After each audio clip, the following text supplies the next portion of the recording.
Bonjour à tous, aujourd'hui on se retrouve dans une vidéo pour ce make-up là, mais une vidéo dans laquelle je vais tester quelques nouveautés et une vidéo un petit peu de chit-chat où je raconte un peu plus ma vie. Je sais que vous aimez mieux ce genre de vidéo là, donc je m'efforce à les faire. And without further ado, on commence de suite. Je suis en train de lire vos commentaires, vous êtes trop mignonnes, mignons et mignonnes. Et alors j'ai déjà fait tout ce qui est soins skincare, donc je sais pas si vous voulez que je fasse ça en vidéo, mais ma routine n'a pas changé depuis la dernière fois, depuis les produits que je vous avais montrés. Je mets les mêmes crèmes hydratantes, le même sérum, et là il est un peu 22h, donc je vais juste... Ah, mon fond d'écran il match mon fond. Je suis une fan des palmiers, mais vraiment j'aime trop les palmiers. Je sais pas, ça symbolise la liberté d'esprit, les vacances, Los Angeles. Bref, je m'éparpille. Aujourd'hui, je vais tester le nouveau fond de teint que j'ai reçu de la marque Clarins. Donc ils m'ont envoyé le Skin Illusion en teinte 110, je crois. Ouais, 110 Honey. Mais honnêtement, j'ai l'impression que c'est hyper clair. Je sais pas ce que vous en pensez, mais rien qu'en le voyant comme ça... Ouais, non, il m'a vraiment l'air hyper clair. Quoique, non, ça veut pas le faire. Il est pas hyper clair, mais ça va me rendre blanche en fait. C'est un truc de malade, l'odeur, ça sent super bon. Bon, ça sent le fond de teint, l'odeur des fonds de teint. Mais une odeur de...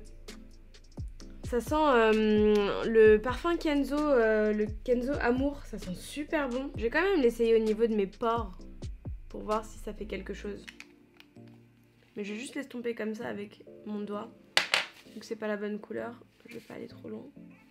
Alors déjà je trouve qu'il se travaille hyper bien. Il floute un petit peu les pores et il donne un effet un petit peu glowy. Mais ça sent vraiment trop bon. Ça s'estompe super bien, ça sèche pas très rapidement. Bah, c'est hyper naturel de ce que je peux voir. Donc quand je lis la notice, c'est censé procurer un effet peau nue, éclat naturel, texture sérum, laisse respirer la peau. Nos fonds de teint sont aussi des soins. Donc ça c'est vraiment le type de fond de teint que j'adore. Les fonds de teint qui sont très légers, qui ont un feeling naturel, qui s'estompent facilement et qui font pas d'effet peau de pêche ou effet vraiment masque.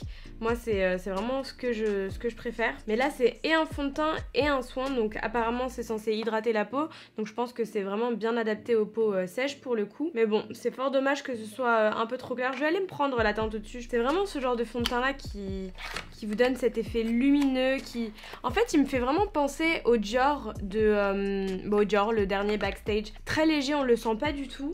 Et pour autant, je pense pas qu'il ait une grande couvrance, mais au moins il masque les rougeurs et il unifie la peau. Bon bah j'essaierai d'aller à Sephora dans la semaine me prendre la teinte au-dessus, et puis si ça vous dit, je vous ferai la revue. En tout cas, moi je pense que c'est un fond de teint que je vais pas mal aimer. Faut voir aussi sa tenue. Dites-moi si vous voulez un crash test, si vous voulez que je le teste tout au long de la journée. Moi du coup, je sais pas quel fond de teint mettre. J'aimerais bien que vous soyez là avec moi pour m'aider. Bon, on va faire un truc. Mettez en commentaire le fond de teint que vous aimeriez que je porte dans la prochaine vidéo. Et celui qui reviendra le plus souvent, ben je le mettrai. Ouais voilà, aidez-moi à faire mes vidéos, que je sois pas toute seule. Bon bah là du coup j'hésite entre le Estée Lauder, le Double Wear Maximum Cover et le Fit Me de Maybelline. Bah du coup je vais vous demander sur Instagram. Voilà, je vais vous demander de choisir. D'ailleurs si vous m'avez pas sur Instagram, suivez-moi. Donc c'est ce mois. Bon et bah c'est clairement le Fit Me qui a remporté. En plus ça tombe bien, j'avais pas fait de revue dessus. Donc je l'ai en plusieurs teintes et je pense que je suis entre la teinte 128 et la teinte 220. On va voir si c'est la bonne teinte. Tous mes beauty blenders sont sales, il faut que j'aille les laver, j'ai trop la flemme. Je vais faire un côté avec le pinceau et un côté avec le beauty blender pour bien juger. Bref, du coup on reste sur le 220 pour l'instant. Et je vais d'abord l'appliquer au beauty blender et ensuite je vais l'estomper avec... Oula, j'en ai trop mis là. Je vais l'estomper avec le 104 de Zoeva.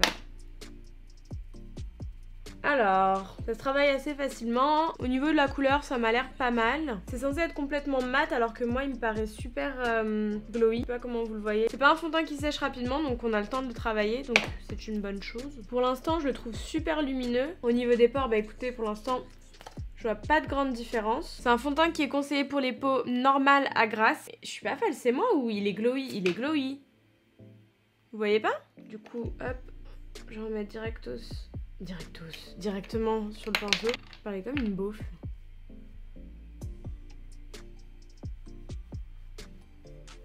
Je suis pas fan de l'application au pinceau. C'est trop bizarre, ça me fait comme des petites traces. Bon après c'est léger hein, mais ça fait comme des Ouais, des petites traces de pinceau. Il commence un petit peu à sécher et je vois un petit peu l'effet peau de pêche. Donc je pense que c'est à l'application qu'il est glowy. Je dirais que c'est une couvrance médium. Bon là je vais clairement pas le tester pendant quelques heures parce qu'il est quand même 10h30 du soir. Mais par contre, autant je mets pas énormément de fond de teint, autant là j'ai l'impression qu'il faut quand même en mettre des couches et le tube est tout petit. Il y a genre 30 ml. Je sais pas combien il coûte, de toute façon je chercherai, je vous afficherai le prix à l'écran. Mais dans tous les cas, même s'il coûte une dizaine d'euros, enfin je pense que c'est un fond de teint qui va se terminer hyper vite. Il a séché, je vois plus trop de différence avec le pinceau, entre le pinceau et le Beauty Blender. Du coup il est clairement devenu complètement mat, il n'y a plus du tout cet effet glowy. Par contre au niveau des rides du lion, je sais pas si vous allez pouvoir voir, mais ça m'a marqué la ride du lion. Ça me fait jamais ça avec aucun fond de teint. Ouais, non, en fait, c'est le fond de teint parce que ça commence à marquer les rides du sourire aussi. Ça fait même pas 3 minutes que je l'ai appliqué par contre. Il est quand même assez couvrant, il unifie bien le teint. Au niveau de la couleur, moi je le trouve un peu olive sur moi, mais après ça relève de la teinte. Au niveau de la texture, c'est un fond de teint qui se travaille très facilement et qui ne sèche pas vite. Et au niveau du confort, on le sent pas du tout, il est très léger. Par contre, je commence à comprendre pourquoi il est pour les peaux mixtes à grasse, parce que rien qu'à ce niveau là il commence à marquer. Au niveau de l'anti-cerne, on change clairement pas une équipe qui gagne et on va partir sur le Tarte en teinte médium. Donc là je remonte bien parce que franchement mes cernes c'est clairement plus possible. Ça devient de plus en plus noir, c'est de plus en plus ingérable. Franchement je vous assure, à la caméra ça se voit pas, mais j'ai vraiment un creux. J'ai oublié d'appliquer l'highlighter. De toute façon je vais me démaquiller après la vidéo, c'est pas très grave. Mais je vous assure que mes cernes c'est de pire en pire. J'ai l'impression qu'aucun produit ne fonctionne sur moi. Mais regardez, c'est pas incroyable le changement. Enfin, au niveau de la poudre, je vais faire un mélange entre la poudre Caron, poudre peau fine, transparente, et la Becca Golden Hour, parce qu'il faut absolument que je la termine. J'ai la Laura Mercier aussi qui est finie et je me suis promis de pas racheter de poudre avant que celle-ci se termine. Voilà, je vais faire exprès de baker avec. Ça me fait penser à la banana powder, ça fait des lustres que je l'ai pas mise. Oh, ça me fait rappeler mes tutos tout au début. Les gars, ça fait déjà 1 an que j'ai commencé YouTube. Franchement, je pensais pas que j'allais autant me passionner de ça. Au départ, c'est mes copines qui m'ont lancé sur YouTube. En vrai, elles arrêtaient pas de me dire allez, fais ça, t'es faite pour ça, etc. Tu regardes, à chaque fois qu'on croise des gens, t'es obligé de leur dire comment t'as fait, etc. Je me suis dit que bon, les vidéos, ça pourrait permettre à tout le monde de voir, et surtout si je peux partager un truc que j'aime avec des gens qui ont la même passion que moi, bah pourquoi pas. Mais je pensais que ça allait me saouler dans le sens où c'est dur d'être régulière quand t'as déjà un emploi du temps qui est chargé, quand t'as déjà un travail, quand t'as ta vie, etc. Et c'est clairement des sacrifices en fait. La toute première vidéo que j'ai tournée, ben je parlais pas d'ailleurs. Je parlais pas du tout, mais franchement j'ai bien aimé. Et c'est pas le fait de tourner qui m'a plu, c'est le fait de monter la vidéo par la suite. Franchement je sais pas comment, mais je me suis trouvé une passion dans ça et je trouve ça hyper agréable, hyper passionnant. C'est vraiment le moment où tu peux pousser ta créativité au maximum. Bon, bien sûr j'ai pas les moyens pour, les logiciels de montage ça coûte hyper cher, mais je sais que si j'avais les moyens, ben je pourrais clairement m'épanouir à faire juste des vidéos, vraiment que à monter des vidéos. Mais pas que mes vidéos, hein, je pourrais monter des vidéos de n'importe qui, tellement j'aime ça en fait. Et ouais, donc dès la première vidéo, ben, j'en ai fait une deuxième, et la semaine d'après une troisième, et j'ai commencé à en faire une chaque semaine, et après 2 par semaine, et après limite 3 par semaine, et c'est là que je me suis rendu compte qu'en fait je pouvais pas lâcher. Et ce qui m'a fait encore plus réaliser que ben, YouTube c'est ma vie, enfin c'est ma vie en mode c'est devenu vraiment une passion, c'est ces 2 mois d'absence là. Je me suis vraiment rendu compte que j'avais envie de filmer, j'avais hâte de me remettre à filmer des vidéos, j'avais des idées pour la suite. C'est un tout l'été, j'ai eu plein de messages de votre part, j'ai eu... Enfin, quand vous me suiviez sur les réseaux sociaux, vous m'avez laissé plein de commentaires, de messages privés. Et le fait de discuter avec vous, de savoir que ben, mes vidéos elles vous apportaient quelque chose, etc. Ça m'a encore plus donné l'envie de revenir sur YouTube. Enfin bref, je vais enlever du coup le baking. Aujourd'hui pour mes yeux je vais prendre la nouvelle palette Rose Gold de Huda Beauty. Alors dans un tout premier temps je viens prendre la couleur rose, donc c'est le fard de mur que je viens appliquer de gauche à droite en estompant. Au fur et à mesure je rajoute le fard Sandalwood pour obtenir une couleur un peu plus prononcée. Et je termine en faisant un cut crease tout simplement avec un anti-cerne. Donc je poursuis le cut crease jusqu'à l'extérieur, enfin le coin externe de l'œil.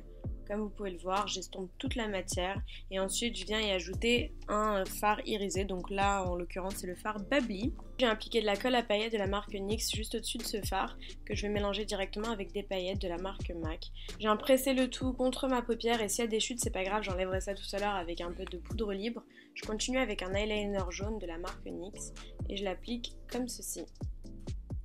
Je vais ensuite poursuivre sur le rat cils avec le fard Henna et j'applique le fard Bubbly au coin interne de l'œil. Je pense que je rajouterais bien un petit peu de noir pour fondre un petit peu sur les côtés. Et du coup je vais prendre mon mini pinceau et hop, je vais en appliquer je pense à ce niveau là. Je vais en mettre un petit peu dans la muqueuse. Ça me stresse un petit peu parce que les deux liners sont pas tout à fait pareils, mais bon, c'est pas grave, on va passer outre. Prendre un peu de mascara et je vais en mettre uniquement aux extrémités. Ensuite du coup je vais passer au teint et je vais prendre ma palette NYX. Donc je prends mon 128 de Zoeva et là vous voyez j'ai les deux fards du milieu que j'utilise très régulièrement qui commence à quasiment être fini. Et du coup ce que je vais faire c'est que je vais uniquement acheter les recharges parce que ça se vend séparément et ça revient beaucoup moins cher si vous n'utilisez pas le tout. Je crois que la palette entière elle est à 20 € et chaque recharge doit être à 3 et quelques euros. J'essaierai de le mettre en photo si je peux. Au niveau des blushs je vais prendre la palette Urban Decay. J'aimerais tellement pouvoir détacher et utiliser uniquement les blushs. Et du coup je vais prendre le fard Double Take et c'est un fard un petit peu rosé. Ensuite au niveau des lèvres on peut soit faire quelque chose d'assez nude, soit quelque chose de plus foncé. Moi j'ai envie de changer un petit peu. Et je vais mettre, je pense... Non ça c'est trop rouge. Je vais mettre un Make Up Forever.